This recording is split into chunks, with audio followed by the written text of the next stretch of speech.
Well, welcome to this edition of Actually Olympia, the podcast. As always, I'm your host, Jay Burney, and it's a special treat because I've got both a new co-host, Stacey Ray, and we've got a very special guest, Kim Kondrat, our homeless response coordinator. We've been on a little bit of a hiatus with the podcast as Kelly Purse Brossett, who was my former co-host, retired, and so I want to welcome my new co-host, Stacey Ray. And so, Stacey, one of the things that I always ask our guests, but I'm actually going to ask you as well this morning, is a bit about your origin story. So tell us a little bit about Stacey Ray and how you got into this business of serving your community and why it's important to you. Yeah. Okay. Well, thanks, Jay. I'm glad to be here. I'm excited to be co-hosting with you. And I've been at the city for probably about 20 years now. So I've been with the city for a really long time. I love this organization. I actually grew up throughout my childhood. I had my mom, who was an elected official. That's right. So I, from my early years, had this beautiful example of what it's like to give back to your community and be invested in your community and kind of see how to impact people's lives in that way. And so that was inspiring to me. So I went to school to study. My undergraduate degree was in environmental science. So I decided I wanted to work in public service, work in local government, and be committed to doing work, environmental work. But really, when I got here, I kind of fell in love with just working with people, like getting to know people and community members and what they wanted and what was important to them. And so I started doing more of planning work for the city, working on a whole variety of different issues, working on our comprehensive plan and going out and talking to community members and finding out what's important to them, what they wanted to see from us as a city organization. And I started working on really complex problems. And so really kind of, again, fell in love with the idea of being able to bring people together to solve really difficult or complex issues. I've done some planning around homeless response. I've done some planning around social justice issues. Have the privilege of working with a lot of our community volunteers through our committees and advisory bodies and commissions. And so that is kind of where I find my passion is building those relationships. And then we get the great opportunity to be able to impact people's lives on a near daily basis by putting solutions in place, by helping our elected officials make good decisions, giving them the information they need, and then also when we're in a leadership role, being able to support our staff every day to kind of do their best work. So for me, it's really been about relationships, about being able to give back to this community, and just being in service. And the other thing I'll add too is that, I've lived here for 20 years. So this is my community. So this is where I'm raising my kids. This is where I've built, incredible friendships and volunteer my time to, things that are important to me. So, so it's just a real privilege, and it's been a great journey, and I'm excited to keep going on it. So, You said really complex, emphasis on the really complex projects, right, that you've worked on. And along the way, what I've really appreciated is watching you and your time here at the city is how you've brought community together around those really complex problems, right? This idea that, we're here in service, but we don't have all the answers as city employees, and that we find that when we bring our community together, that we can solve problems in a much different way. Yes. Yeah. That's been something I've really has found really fulfilling is, bringing people together to have conversations, to learn more about each other, to share different perspectives. And then, as you said, I think that's where we find kind of the best solutions to help us move forward. Well, welcome as my new co-host. Thank you. It's great to have you here. So our topic for today is around our housing and homelessness efforts. And specifically, it's really for us to take some time to explore with Kim, our guest, about how we address homelessness, both regionally and locally at our level. including kind of how we address and work with unsanctioned encampments, because we get lots of questions in that sphere. So we thought it would be a good opportunity to bring Kim here today to talk just about her work and our work collectively, both here at the city and with our regional partners. So welcome, Kim Kondrat. Thank you, Jay. And Kim, same question to you as a starting point. So, as my setup to asking Stacey this question, I like to think of our employees as superheroes that are serving this community. And every superhero has an origin story of how you became who you became and why you do what you do. So talk a little bit about Kim and your journey and working here and doing the work that you do. Thank you. I'm going all the way back. I was born in New Jersey, raised in North Carolina. I tell people I'm your typical Southern Catholic Chinese girl, but I pretty much was raised in North Carolina and where I was a minority. Mm-hmm. And so I think that really deeply impacted me. There was a lot of racial tensions between blacks and whites where I grew up, but I received racism from both sides, and also the Hispanic community as well. And so I do know what it was like to be judged on my outside external appearance and treated differently, and it wasn't always in a good way. And so that's something that I think has really led me to where I am.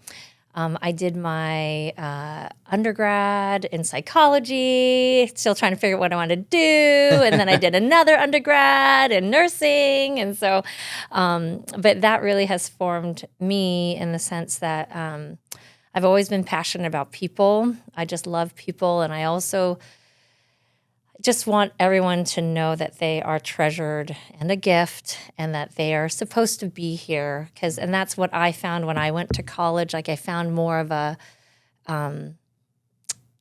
realization of my own worth, that it wasn't just based on what I was able to achieve, but I actually just have worth in who I am. Yeah. And that was actually really wonderful for me. And I feel like that's part of who I am, is just making sure I'm encouraging people and saying, hey, you matter, and that I listen to them. And so anyway, I stopped nursing when I stayed at home and had 6 kids, and I love every single one of them, and I wouldn't have any less. And I'm just happy. One more?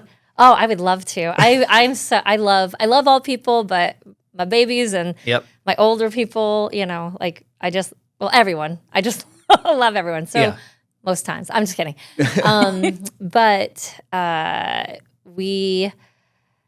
think fast forward, how I got into this work is I remember one specific instance was my daughter and I were on our way to a meeting and saw this guy outside the Fred Meyer shivering. He's not panhandling. He's literally shivering outside.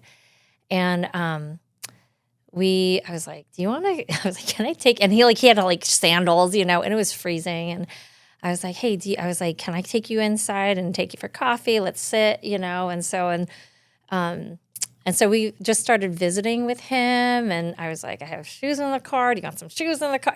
So that's how we started. And we're like, hey, and just hearing his story, he was not on any substances, except he was type 1 diabetic, so he had syringes. He had left the Army and was working, and didn't really realize that his was a seasonal job, and then he didn't know until that week, and then he had not planned ahead, didn't have anything in savings, and then was on the streets. And because he was the oldest in his family, he was too embarrassed to tell his family. His family had no idea he was unhoused. And so he would just talk to them every week, and he was just make believe everything was fine while he was sleeping all around the city. And he would meet us, meet our family, and we'd hang out with him. He'd come to church with us. And anyway, but that was like a 2-year relationship that we had with him, and working with him and just realizing, hey, I'm sure your family would really want to assist you if you just ask them. And he was really scared, but we paid for him to get home, and it took a while, but then he finally did, because he had gotten a job. But it's hard to maintain a job. It was an overnight shift when you don't have anywhere to sleep, And then, you can't even sleep at the library because you're supposed to be awake at the library. They'll wake you up. So he used to sleep at the bus stop. So that was a big eye opener for my whole family and how we were able to help him. And happy to say he's employed. He's got a girlfriend, so things are back. And he was able to do repair with his family. And of course, they let him stay after. He just went home and surprised them for the holidays and then told them afterwards, But they did. But he was scared that they were going to deny him. So it's all those things that really pushed me into this, because it helped me realize what is there available in the community. And it was hard to get answers. And so we fast forward, my baby goes to kindergarten, and then I got a job as the steward for community outreach over at St. Michael Parish. And that's when I headed up the men's shelter there. And then that was right before COVID. And so when that happened, we then doubled our shelter capacity to accommodate for all the other area shelters having to push people out because of the social distance requirement. Yeah. And then at the same time, because everything was closed, my church, and we moved the shelter over to one place, my church allowed us to open hygiene services for the homeless. And because school was out too, we ran hygiene services, all volunteers, 4 adults and 20 kids. And we gave 1,100 showers, and we also used my nursing, socially distanced, aseptic technique. We didn't have any COVID there. And we were able to create a safe space because when everyone was having to quarantine in their own house, the unhoused had nowhere to go. The public restrooms were all closed. They couldn't access anything. Yeah. And so Really hard we time. created a safe space for them, and it was so fun. It was so fun. And it was really sad when school started again. I lost all my volunteers. And so, but we needed to. We also started a women's shelter at that same time in that space. And I'm just really appreciative to Sacred Heart Catholic Church, who opened up that building when a lot of people were too scared to do that. Yeah. So fast forward, I ran another season at the shelter, and then I started working for the city about 4.5, almost 5 years ago. So as the homeless response coordinator. So that led me to here. Yep. And we're glad you're here. Yes. It's been hard though. Yeah. Yeah. So yeah, thank you. Your story, there's 2 things I take away from that story you just told. One is homelessness has many faces. For sure. Right? I think it's easy to just assume that everyone that's houseless has a similar story, and the reality is, and you see this firsthand, that's just not true. Right. That folks that fall into homelessness for a variety of different reasons. And everyone's help looks different. And the other thing I take away from your story is just your love for people in this community. And that shows up in what you do here, working for us and working with your team. So, which is a great segue into, tell us a bit more about your team. So we have a homeless response team that works for the city of Olympia. Tell us about the work that you and your team do every day. And when you think about that work, what are you really proud of? What do you want the community to know about your team? Yes, I have a great team. When I first started, there was just 2 of us, but we have, people working in homeless services. There's a high turnover. I mean, you rarely make it through a whole year before you're burnt out because we're constantly exposed to other people's extreme trauma, secondary trauma. So, but I have Joshua Cheney, who is my program specialist, and we, the City of Olympia, we have 3 tiny home villages, and we have contracts with our partners, and we hire people. So that's one aspect is, the business part. But I also have 2 folks. Travis Sullivan has been with me the longest, almost 4 years, and he has a partner, but which we're hiring for right now. But that one, we've had a lot of turnover for that because of what we require, what we ask people. It's I want you to be really good with people, non-judgmental, and also being curious about their situation, approaching in a trauma-informed way, but also what is the next step for you? So we kind of help guide them a bit, but we're also a support for the city because, there's ordinances and for safety, how can we keep everyone, the housed and the unhoused, safe, and we try and present it in a way that they can hear it. So we go out into the encampments. Our biggest de-escalation, we don't use any weapons or we don't have anything that, because our strongest tool is our love, obviously, for people, but also just, our relationships with them. Like, you're easier, even as a parent, your child is more likely to hear some, way how to do it if they know you care about them. If you're just going straight in and be like, do this, like, they're not going to do it. And that's been, we've been able to have very hard conversations with people, but from a place of caring. But we need time to build those relationships. And that's what my team is really good at. So Treating human beings like human beings. That's yes, because they're usually not treated. A lot of the folks who are unhoused feel like they've been thrown out like the trash and treated like so, and that they don't have needs and dreams. And there's a huge desire for all of them to want to get into housing. They don't want to be out there, but there's a lot of doors closed all around the community for them. So, well, Kim, you talked a little bit about kind of the impact the individual had on you that you met outside the Fred Meyer. And you had the opportunity, you and your family, to really learn a lot about his story. And so you talk about your team and how good they are at building relationships. And so I know you've learned a lot of other people's stories. I mean, can you just tell us a little bit about some of the individuals you've met and how did they find themselves in a situation of homelessness?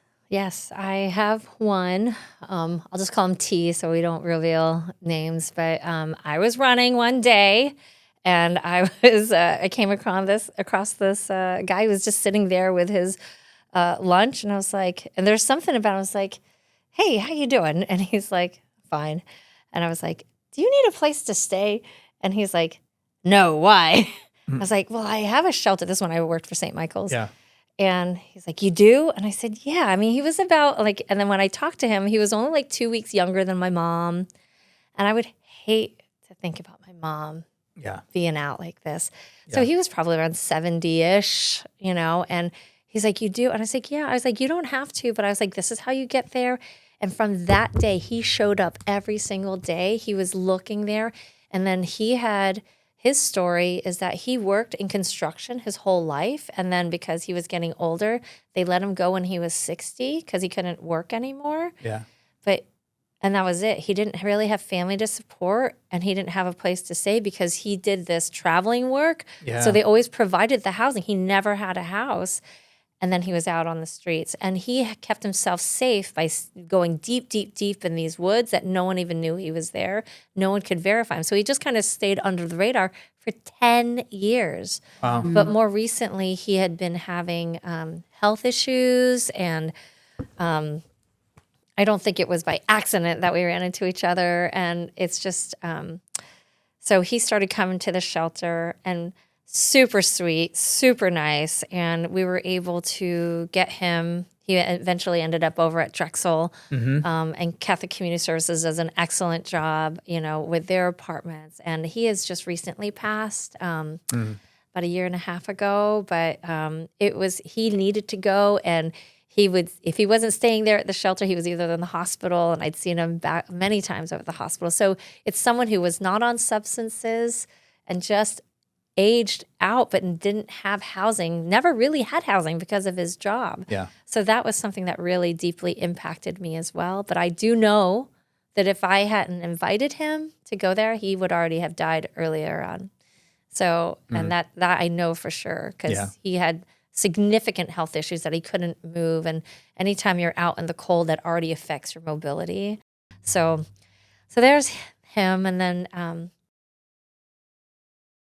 I have so many, but maybe I'll stop there. Yeah. I mean, I think back to the earlier point that we were talking about is just you've seen lots of stories. For sure. And they're all different. And no two individuals' experiences and how they fell into homelessness are exactly the same. And no two individuals' needs in terms of how they move from where they are to something different are the same, right? For sure. One thing I would, and I won't talk about specific because we have so many folks who are there who just grew up in our local community. And there are substances that are involved. There is mental illness involved, and it's very hard. It is so hard, and it's not one cause the other. You like we talk what's called like co-occurring. Like sometimes it's been difficult to get your psych meds or whatever, insurance or not insurance, and then sometimes the substances are used to medicate that. But the other big, huge thing is that most of the folks who are out on the streets have had some traumatic event in their life or series of events, usually in their childhood. So depending on the family they grew up in or, the parents. I mean, there's so many horror stories that I won't even tell you, but it's scary how, some folks are growing up in very unsafe environments and they never had that community. And so it's just thinking about all the people I know who have supported me my whole life to get me to where I was. And I need lots of people, lots of help. And my kids, they need lots of help too, and I'm there and I'm happy to be there, but they don't have those, that support. And that's where I see our team is that support. But again, we can't be all for everyone. And so that's hard for us. And that's what I would say to really like cheer my team on, because we're in a very difficult position that we can't just be like, hey, what do you need? We also have to be like, and I have to tell you, some of the enforcement that's needed. We have no enforcement capabilities, but they can hear it better from us than say an officer or, someone who has enforcement capacity. So anyway. Well, that balance of compassion and accountability, Yes. which is really at the heart of our One Community Plan, right? Absolutely. Which kind of leads to my next question is really our overall approach to addressing homelessness and encampments in the community is driven a lot by the One Community Plan. And so talk a little bit about our approach and your team's approach and how that balance between compassion and accountability happens in that space. Yeah. Just to kind of know like how our outreach is, like, our team, we kind of address all the complaints that come or, the issues that come up like in the morning time, and we have a documentation, and the afternoon is really reserved for encampment outreach, because even if we're not called out, it's important for us for people to know who we are, because we build trust with folks. Yep. And so that has always been guided by the One Community Plan, that where, years ago, and I think Stacey had a big part in like gathering all the feedback from the community members of, what did Olympia residents want in addressing homelessness? And really what came out was what Jay was mentioning, is that we want a compassionate approach, but one that's accountable. So one thing that we know, like when I started here, there were several large encampments. And so we made a lot of mistakes of trying to figure out what's the best approach. Because before then it was, this is an issue, sweep it. But then what would happen? They would be swept and they would set up Pop up somewhere else. Not too far. Right. So it wouldn't really resolve the issue. So, we've tried to learn from the past, but knowing like we really have to try and get people into housing as much as possible. Of course, the landscape of the shelter system here is bleak. We do not have enough spots for everyone, and it's, and different providers have different code of conducts. We're so thankful for the providers that we have, but we have few and far between, and it's very difficult work. And so what we've tried to do, though, before we close a site, try to offer some sort of housing or shelter better than what they're experiencing now. And, once we got the list, everyone is on the list. They want to be on the list. So that's one of the myths that people they don't want to live in there, but they do. They just don't know how to get there. They don't have the resources to get there on their own. It's very difficult. Yeah. So that has been what we do. We our process, like if there's a large encampment that has, we've putting our focus on is getting to know everyone there. Then we make a by name list. And then as housing or shelter becomes available, we also enter them into the coordinated entry system, where that one's based, you get a score based on your vulnerability. How likely are you to actually die on the streets? So some people will be given higher points than other points. And so we base them based on their vulnerability. And so based on that, then we try and get them in before we close it completely down. So, but there's only now our process that I feel is very trauma informed as best as we can. And it's that kind of middle ground. It's not a perfect solution, because the perfect solution would we have housing for everybody, but even housed people are having a difficult time, making their rent, and they're at risk of joining folks out on the streets, which is not a good place to be. Yeah. But Well, let me highlight one thing I think that's really important in this conversation is, we get this question quite often. Well, hey, there's an encampment that's popped up. Why don't you just go out there and just kick everybody out and just move everybody on? And you touched on this, and we've learned a lot over the years. So I'm gonna give my own example, right? Which is the first large encampment that we decided to remove was the Deschutes Parkway, and I made that decision, right, as a city manager, to say, we were concerned about safety and a lot of other things, all the right reasons for why we made the decision, but we made the decision to do that without a real plan for how we're going to move it forward. And the after effects, where we put folks in hotels in other communities and without a plan for how we were going to move them from where they were to something else. We had other encampments pop up in other places. And we actually did harm to other individuals who we didn't have a plan for that needed something different. And so what we learned from that is it doesn't work to just go in and say, hey, today you're here, tomorrow you just have to be somewhere else. And so what we've tried to do is, to your point, is use your team as a bridge. And if we can get people to housing, if we can get people connected to services, if we can get them back to their families, then we have a higher success rate of another encampment not popping up right behind it, right? And so I think that's a really important piece of conversation that I really want the community to understand is our approach to encampments is we do it for a number of different ways. One is we want to take care of the person. And two, we want to make sure that we don't just create another problem somewhere else because we haven't been thoughtful about what's going to happen. Right? So I really appreciate that, but I think that's something I really wanted us to talk about and be clear about, because we have learned, and I know it can be frustrating for community members to see encampments be there for a week or two or longer. But that's the time it takes for you to kind of work with people and get them to a different space. Yeah. One thing we also, because we can't hold people, allow them to be there so long, but because there are more and more people living in their vehicles because housing is expensive and their vehicle still works. And so, but we don't enforce the vehicle live aboard ordinance until we have been able to at least made the connection of them into the housing list. Yeah.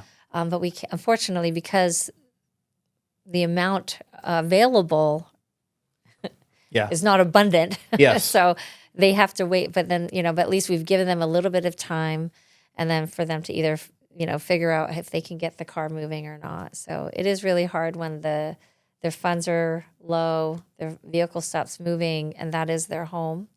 So it's hard.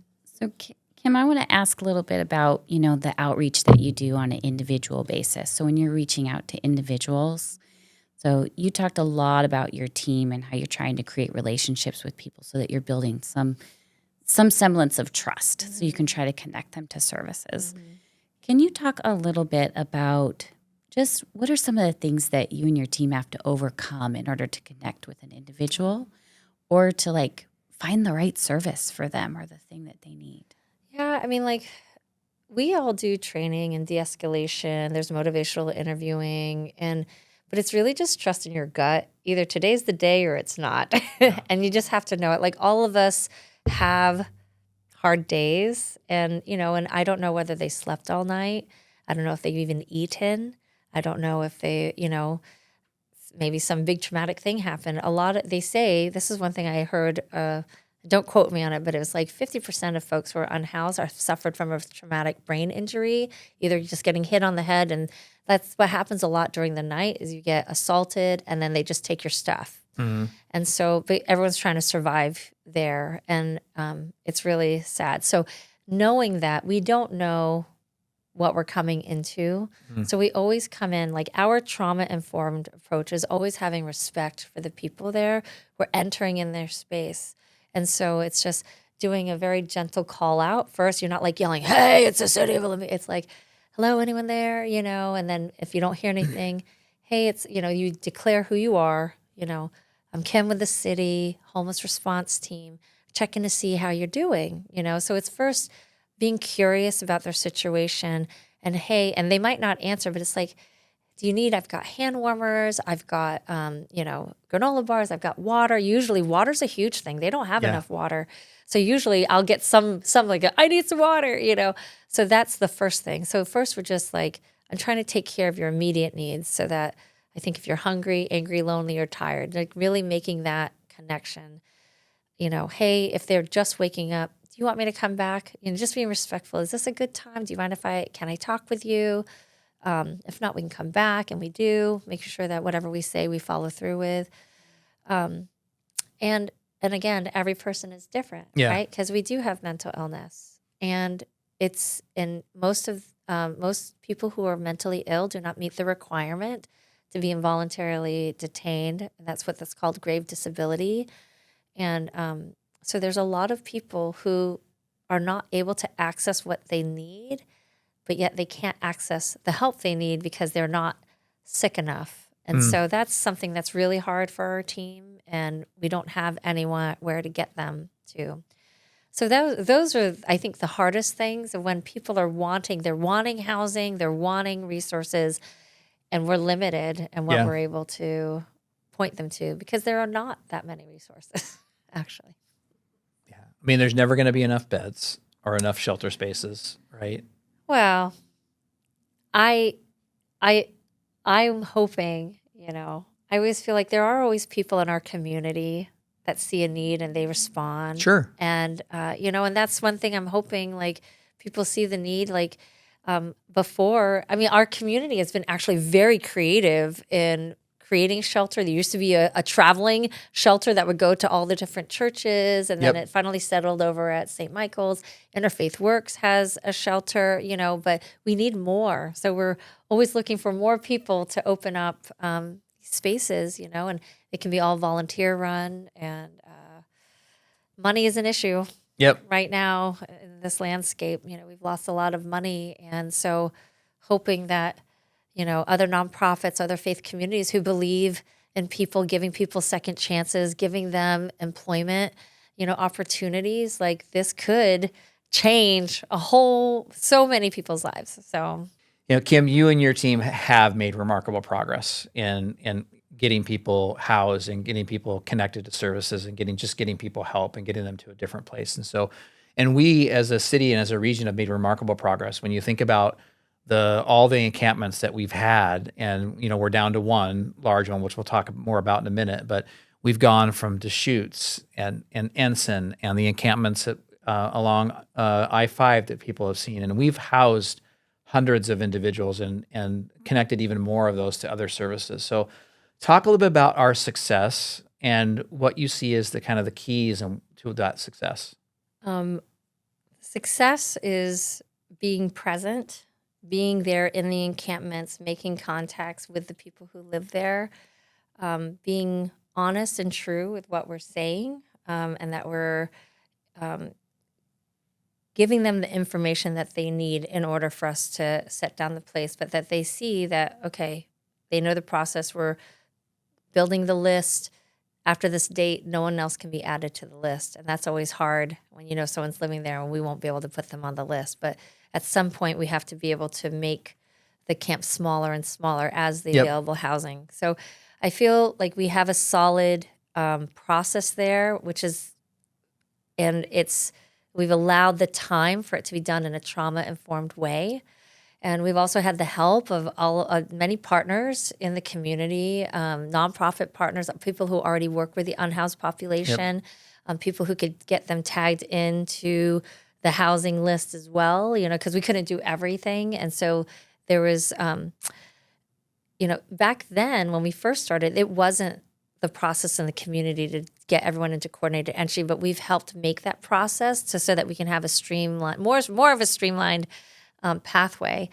Our partnerships with the county and Lacey and Tumwater have been really important because we're all affected, right? And Yep. so I think that just having a process and sticking to it and the communication has been really key. And then also knowing the negative impacts that might be happening with the either businesses or the house folks, like that's a lot of our communication as well, like explaining it. Most people, if they know that there's a reason why it's taking so long, they're like, okay, do what you need to do. Right. And that I've been really thankful for. So, Well, to me, I've heard a lot of keys to your success, Kim. One is building trust. yes. And that's a basic tenet for all of the work that any of us do, right? If you don't build trust with people, then they're not going to be willing to necessarily accept your help, right? Meeting people where they are, taking care of basic human needs first, and getting people stabilized to a place where they can really share with you what they really need. Because when I'm hungry or I'm cold, I'm not ever going to be able to articulate to you what I really need. But if you can get someone to a place of stability and a place of trust, they're more willing to open up to you, and it makes your job easier in terms of figuring out how you can help them and where their next step is going to be, right? Yes, but it's also true that we can't force them Right. to accept what we're offering, and then.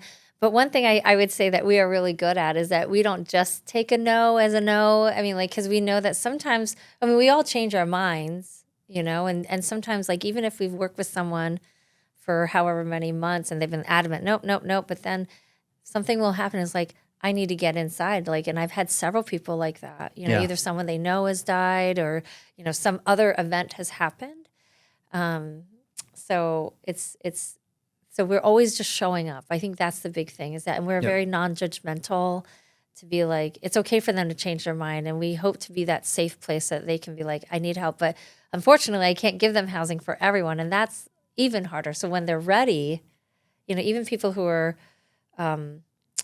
they say people who are ready to get off the substances, the substance use issues, like that is not a problem just for the unhoused. That one's just more visible. That is a big problem with housed and unhoused is substance use. And it's one of those things that when you're ready to get off of it, you have to have medical help to get off of it.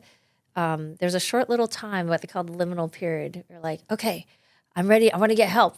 I'm ready to go today. But the process to get into a treatment center, you have to call every day if you have a phone, Yep. 7 or 8 in the morning. If you have a phone, that's charged. Yep. And they're like, do you have a bed today? No. Do you have a bed? It could be several days, but that liminal period is only like 4 or 5 days. And by the time maybe you're going to call, you've already given up hope Yeah. before the bed becomes available. And then it's just more of the same. So, and it's hard. Well, you've mentioned earlier that we have a variety of shelter options. And so talk a little bit about our system Sure. that we use to kind of stabilize and the different tiny homes and the different ways in which we're trying to help people get stabilized and move to the next step. Yes. We have in our community, and this is like what's in Olympia, and then we have a few outside of Olympia. But we have a city has 3 tiny home villages. So we've got Quint Street Village that has 100 tiny homes. We've got Franz Anderson that has 50. And then Plum Street Village, which has 29. And the Plum Street Village is really cool. It was the first one that we've ever had in the community, and probably maybe even the nation. Yeah. Because it was sobriety focused and vocational focused. And so we had Vallejo Vocation run that, and it was stabilizing people, meeting their goals for sobriety, and also already paying them to be on hire crew if they didn't already have a job, Yep. where they could stabilize. They also had spots for cars. So that's one of the really cool things. So if you went to visit it, it's just beautiful.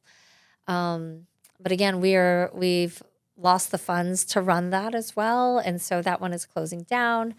The other things going on in the community, there's different congregant shelters. And so Interfaith Works has, it's not just full one big room, like they have like kind of like cubicle stalls. So everyone has a little space, but yet you're in a room with several other people. And that's well received. They allow couples and they separate it by gender.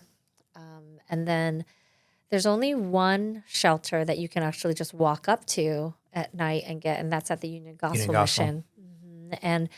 And there's in St. Michael's and Sacred Heart, they have the men's shelter that's just open during cold weather season. So they go from November 1st to the end of March. And so, which is a huge needed service, Yeah. but they have only 14 beds and we Yeah. have so many more people. There's a big need. And and Salvation Army has some beds, but there's not that many to fill the need.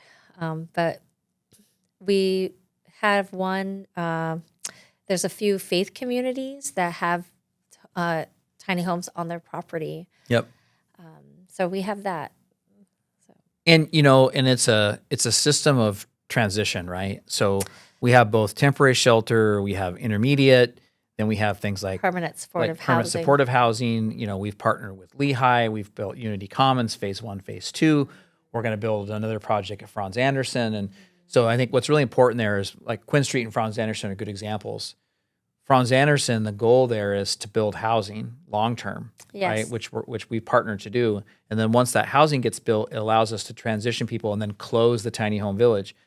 Long term, Quinn Street, same thing. We'd love to Yes. find a housing partner to build long term permanent supportive housing on the Quinn Street site, so that we no longer need the tiny home village. Yes. But it takes time and resources to get there, Yes. right? The funds at the state level to build permanent supportive housing aren't unlimited. They're competitive, Yes. right? And we've been fortunate that we've been recipients of some of those projects here in our Yes. community in Thurston County, and we got another one coming, and hopefully more planned, right, as well. But that is kind of where we get from where we are to where we want to be, is ultimately is to build housing, Yes. right? To Yes. put people in, to get them stabilized over the long term, not just the short term. But we are lacking in people who want to do that housing Yep. and the money available. So Yeah. it's hard. Yeah. Kim, you talked earlier a little bit about communication, particularly I think with surrounding neighborhoods when we're working with encampments. And I know you and your team have done a lot of work to try to build trust and connections with community members that might be housed community members that might be impacted by encampments as well. Can you talk a little bit about kind of some of the ways in which you work with neighborhoods or surrounding impacted areas, and maybe some successes you've seen there? Sure. Yeah. So because our team, I see, is we're kind of the bridge. Anything that touches on homelessness comes to me. Yeah. And so we're the bridge between the housed and the unhoused. I'm educating the unhoused about, whatever it is might be impacting other people, trying to help open the view, but also the same thing with housed people that, what they're experiencing is as a result of either some crisis. And so there's been a lot of conversations and a lot of education because, just really breaking apart the myths of what leads someone to homelessness. And, even and one of the biggest complaints we have is about the trash. But if they don't have a place to throw out the trash, and then, it's just difficult for them. And I know we at the city have tried to provide different places for them to throw out the trash, but, that's not a perfect solution either. But we have set up a system so that the public can let us know, like if there's any encampments or someone who needs outreach and who someone's living in their vehicle, so we can, number one, just check in on them, but then also we just sit and listen really to what the needs are and see if there's anything we can do to help relieve that pressure for them. Because I see our job is trying to make Olympia safe for everybody. Yeah. Right. And it's okay for everyone to express, their concerns and issues. And so just trying to bring everyone to the table so that we can have a good outcome. So. Well, and I think about too, Kim, about the communication that you established, particularly with some of the neighborhoods surrounding the Percival encampment. And as you were working through the closing of the Percival encampment, that really the neighborhood became a partner in that, and continuing to keep you informed of what was going on, and what the conditions were, and also kind of what their concerns were and what they were experiencing. And I think that, I had the benefit of being part of some of those conversations of just, how much it helped for you to explain what our plan was, what our approach was, and what you were working on, and what the time frame looked like. And that it seemed to really help people kind of understand that Yes. we had an approach Yes. and we've had success. And we have done that with different neighborhoods too. And that's one thing that we've offered. Anytime they have their neighborhood meetings, and I've gone to several different neighborhoods throughout all of Olympia, just explaining, homelessness and it's always been well received, just helping them to understand what some of the barriers are, and that has helped them to understand, but what they can or cannot do. And so they'll let us know, and they also know that they have the police as a resource, for them to always call 911 and let the people who are trained to figure out who needs to approach, that they don't have to figure out, oh, should I call or not? Because all of us who work for the city are there to make this a safe place for everyone. And it's better to have a false alarm instead of, someone, either the housed or unhoused getting hurt. So, but yeah, communication's been great, and just really wanting folks to know that they can always come to, and we'll address it as best as we can. Yeah.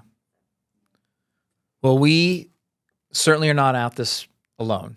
There was a time that it felt like we were by ourselves, very much so. But where we've come regionally has come a long way, and I'm really probably the most proud of how far we've come working together, city to city, county to county within the cities.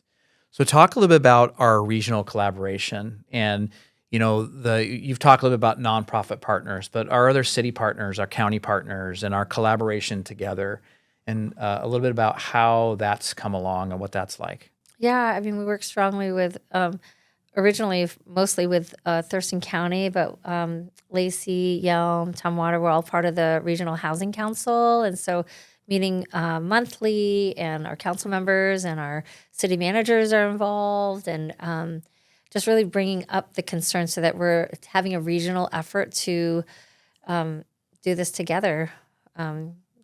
So that's been really good in just getting the conversations, because it wasn't always that way. Right. That's right. Yeah. And knowing that,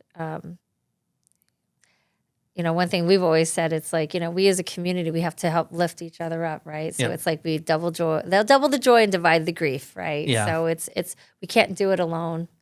And we need not just our government partners, we need our faith communities. And so yeah, Lacey also now has Maple Court, which is up there, in a large shelter there that has been a huge help for us too. Yep.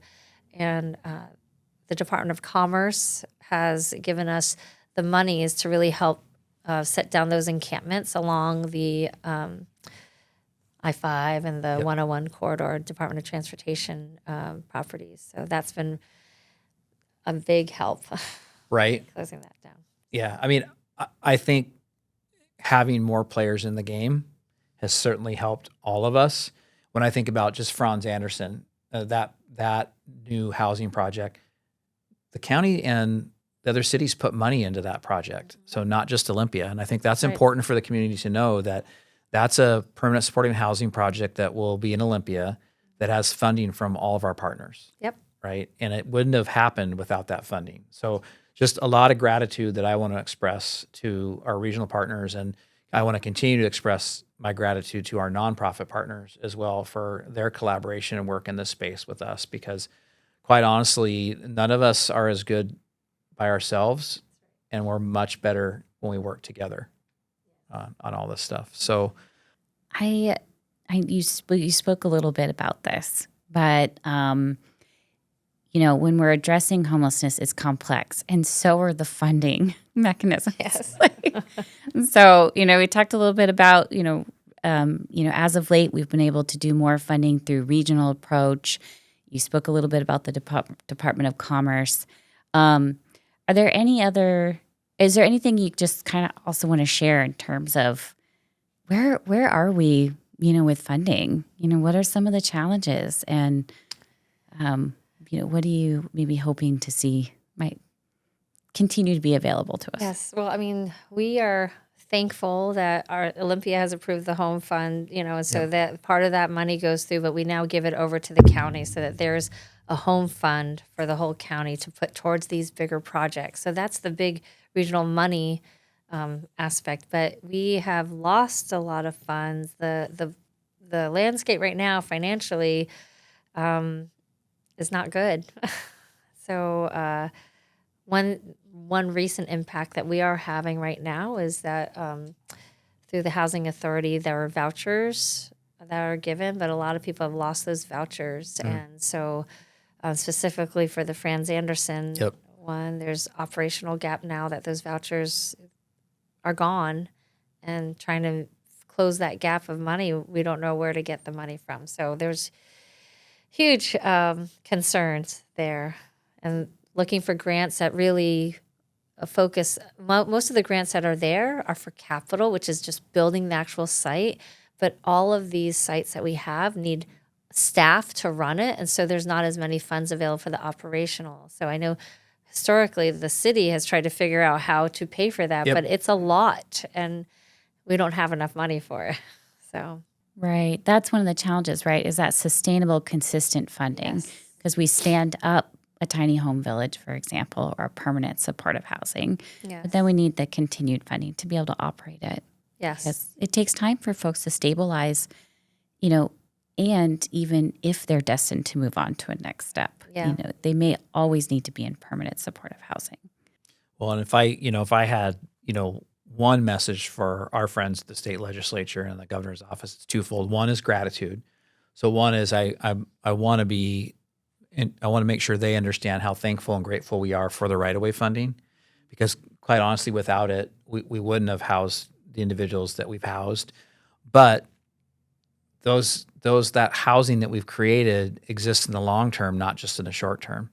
And, in the last biennium, we maintained some level of right-of-way funding from the state through the Department of Commerce, but not all of it. We lost some funding.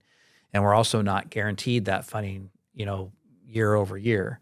And so what I want them to know is, how important it is that funding be maintained, and that we need it to support the housing that we currently have. And without it, it's going to be difficult for us to continue to maintain the level of supportive housing that we have in Thurston County. So it's both gratitude and please don't forget about us year over year, and that money needs to keep flowing to all cities throughout the state. But I'm advocating Thurston County right now, and we need continued help. Yeah. Well, let's. I mentioned earlier that we've been methodical a bit in how we've approached encampments. So it's impossible to address all encampments all at the same time. We don't have the level of resources to be able to do that. So we've kind of worked them going all the way back to Deschutes. We've worked these encampments kind of one at a time, right? And we're down to, at this point in time, one large encampment left, which most in our community know as the Jungle. Tell us about the challenges you expect that we're going to face as we start to work on a closure of the last encampment that we have, and getting people into housing and getting away from having large encampments in our community. Yeah, I think the biggest thing is that I don't have at this point a large amount of units available to house the people at the Jungle. There is a great need for housing, and some of the folks have lived it there quite a long time, and so that will be a change. And some of them are not able to get housing, either from previous criminal background that could have been way back in their past, and it's hard to get those second chance landlords. Some of them can't get a job that way either. So those are some of just the specific concerns I have. But the Jungle is about 20 acres, and its access is, it's hard to access, and just knowing, yes, we have to set it down. but we need to have a clear plan about that. And it was actually disappointing because our housing team had applied for a grant because then we had these dreams of building up a manufactured home. And it was really a beautiful, beautiful proposal. But It was. Yes. And so, but we did not get the grant to do it. So those plans fell through. But that took a year and a half just to try and apply for those funds and then find out we didn't get them. So I think that's where it's just trying to find housing for folks. And we'll need the input from our regional partners, and what maybe they have different ideas. So we're just at the beginning stages of how we can work together with our partners and how to address the jungle. And what I'm really happy about in this space is, I talked to my fellow city managers and the county manager, and I said, hey, when it comes to the jungle, let's do this together. And they have agreed to do that. And so, we are going to collaborate together, as partners countywide to work together to address the jungle, to bring our resources together, our combined resources together. So again, I want to express my appreciation to the county and city partners for agreeing to come to the table. And that works just, as you said, it's just beginning. We're just in its infancy of starting to do plans. But what I want the community to know is that we are developing a plan for the jungle. And as that plan starts to come to fruition, we'll start to share it with folks, and people start to understand what that's going to look like. And so, again, I acknowledge that it's been hard, and I acknowledge the frustration, because there's frustration when encampments are anywhere for any length of time. But we are going to move forward with the plan for the jungle, and we're going to do it using our One Community Plan as a guide and doing this regionally. And so a question here, Kim, is what do you want the community to know as we start working on the jungle? I mean, you talk a little about the challenges, but it's going to take some time for sure to work through Yes. a plan, and Yes. In terms of expectations for how we get there. Yes. There's always some fear with change. That's for everybody, right? Housed and unhoused. And the folks who live there, I think, have gotten used to things being really awful.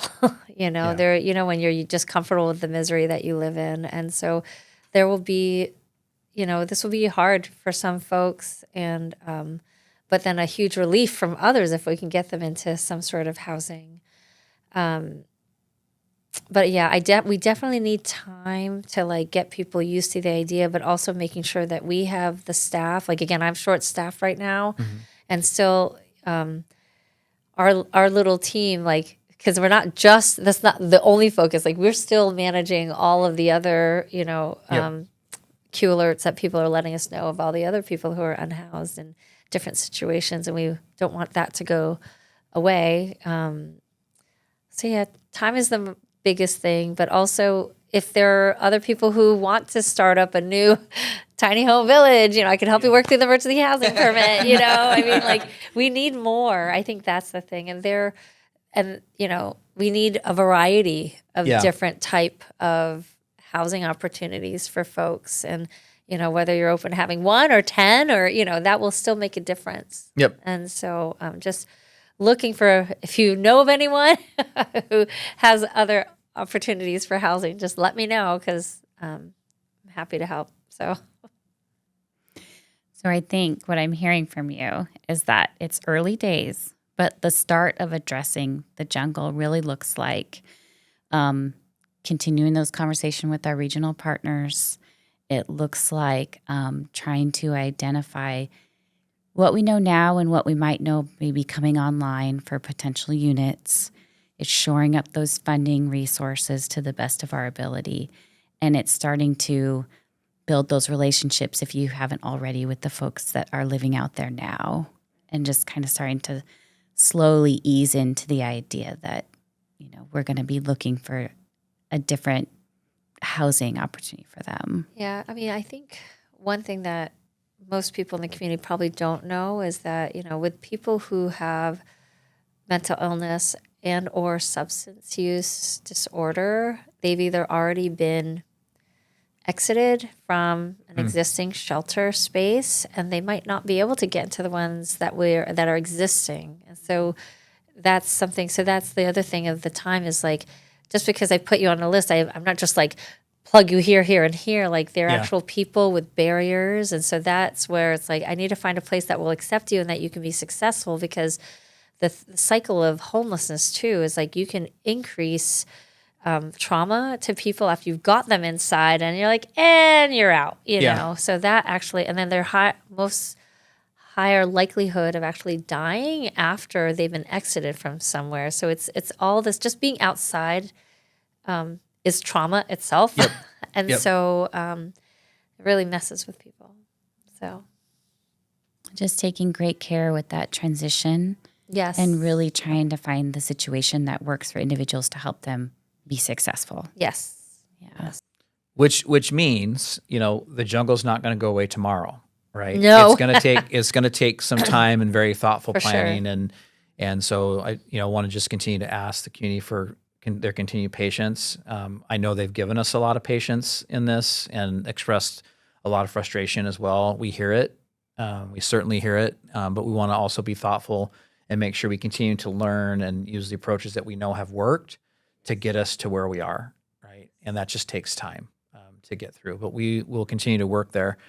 So Kim, as we start to wrap up here, is there anything else that we haven't talked about in this space of how we address homelessness and unsanctioned encampments, or just anything else you want the community to know about your work and your team's work, or how we're working in this space? One thing I think most people don't realize, we do not have a women's shelter here at all. It's a big need. And that I really would love to ask faith communities to help join us with the decreasing amount of funds that are available, and plus anything that the city puts up, like we are restricted by any government funds, whereas, faith communities have more flexibility in how they use their space. And I just honestly, all of us, housed and unhoused, just need people to love on us. And I think that already will make a huge change in people and how they see the world. And you'll find most of the folks, if you give them opportunity, they just want to give back to you as well, if they're able, But the other big need we have in the community are the people who are falling through the cracks. We have several individuals who have high mental illness and don't meet the criteria and can't sustain anywhere. And they're just cycling in and out of the hospital, on the streets, through police and jails. And they're really getting lost. They're not getting the resources they really need. And I know we tried to get a crisis stabilization center into our area, which would help all of our emergency services. But we really need to build that whole system so that when people are ready for help, that they can receive some safe place, but that every person should be able to come into some sort of shelter out of. Our rain is hard. Rain is hard throughout the winter, and everything always wet.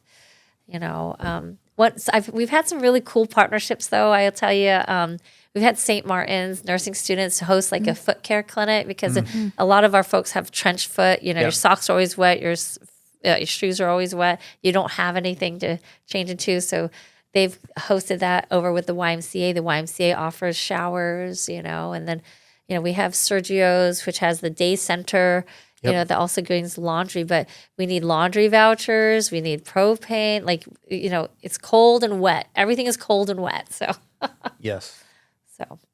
So what we're hearing from you is there a lot of different ways to help. There's a lot of different organizations that people can contact or plug into.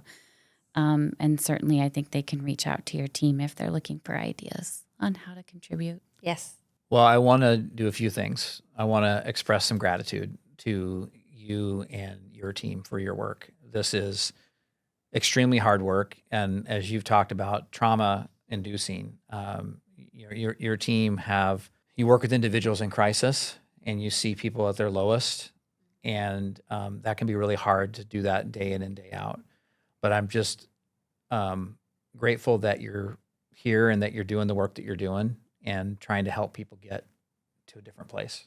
And so just please pass that on to your team. I see them a lot, and I say it to them too, but please just know that there's a lot of us at the city that just really appreciate the work that your team's doing. And if, some of the takeaways from this conversation for me is, one, we've made a lot of progress. If you think about the number of encampments that we used to have and the fact that we're down to one, we've made progress. Now, that being said, and I say this a lot, we're not declaring victory. We're not declaring victory that we've solved homelessness and that you're not going to see homeless individuals in Olympia or Thurston County. But we are making progress, and we're doing it in a very structured way with the One Community Plan. And I also have a lot of hope that as we continue to work to address the jungle and continue to house more individuals and continue to strengthen our systems and our approaches, this is going to continue to get better, and it's going to continue to look different, in Olympia. And so I just have high hopes there, and mainly because how far we've come regionally with our partners. And we're also not at this by ourselves. We've mentioned our regional collaboration, our regional partners. We've mentioned our nonprofit partners. There are a lot of helping hands here in this space, and we're going to continue to work hard at it. So Kim, just thanks for what you do, and just appreciate you being here with Stacey and I just to talk about what you do and how you do it. And I encourage community members to look up the One Community Plan, go to our website and engage there. If you have questions about what we're doing and how we're working in that space, if you have ideas for how or offers of assistance, get them to Kim and her team. I think you've heard Kim say she's open to all takers in terms of ideas and thoughts. So anyway, Kim, just thanks for being here today. Thank you, Jay. Thank you, Stacey. Kim. And as we wrap up, we have one more podcast I'm planning to do this year. So we have an outgoing Councilmember Cooper, who will be leaving us, a long-serving council member. So we're going to bring him in next month and spend some time with Councilmember Cooper talking about his career and his time as a city council person. So look forward to time with Councilmember Cooper next month. So with that, appreciate everyone tuning in. You can find us everywhere that you find podcasts, YouTube, Apple, off our website. We'll put this out on social media, OlyTV3. You're going to find us in lots of different spaces. So appreciate you all tuning in. And until next time, thank you.